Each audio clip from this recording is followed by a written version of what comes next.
Hello friends, welcome to Raji kitchen. இன்றைக்கி tea கடை போண்டா ஆட்டுக்கால் கேக்குன்னு இதை சொல்லுவாங்க. எப்படி செய்யணும்னு பார்க்கலாம். வாங்க வீடியோக்குள்ளே போகலாம்.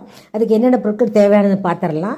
நான் வந்து ஒரு கப்பில் அரை கப்பு சர்க்கரை 3 ஏலக்காய் அதிலே போட்டு மிக்சியில் அடித்து தனியாக எடுத்து வச்சுக்கிட்டேங்க.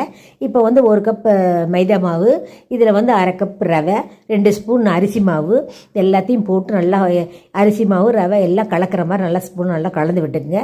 இல்லை கையால் கூட நல்லா கலந்து வச்சுக்கோங்க.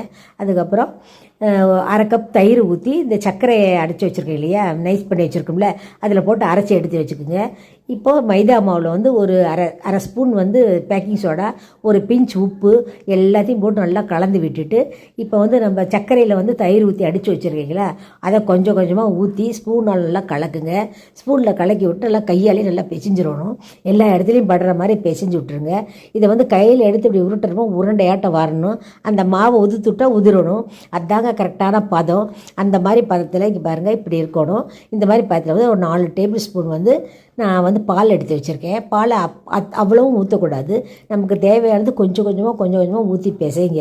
பிசைஞ்சு நல்லா சப்பாத்தி பசுக்கு பிசைஞ்சால் போதும். ரொம்ப தண்ணியாகவும் இருக்க வேண்டாம், கெட்டியாகவும் இருக்கக்கூடாது. இங்கே பாருங்கள், இந்த மாதிரி கை வச்சு அமுக்குன்னா அமுங்கும்.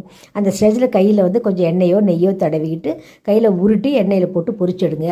ஒரு பக்கம் செவந்த விட மறுபக்கம் திருப்பி போட்டு எடுத்திங்கன்னா ஆட்டுக்கால் போண்டா ரெடிங்க. இது டீயோட சாப்பிட்றதுக்கு செம்ம டேஸ்டியாக இருக்கும். மேலே வந்து மொறுன்னு இருக்கும். உள்ளே சாப்பிட்டா செம்ம டேஸ்டியாக இருக்கும். சேனலை சப்ஸ்கிரைப் பண்ணுங்கள், ஷேர் பண்ணுங்கள், லைக் கொடுத்துருங்க. தேங்க்யூ.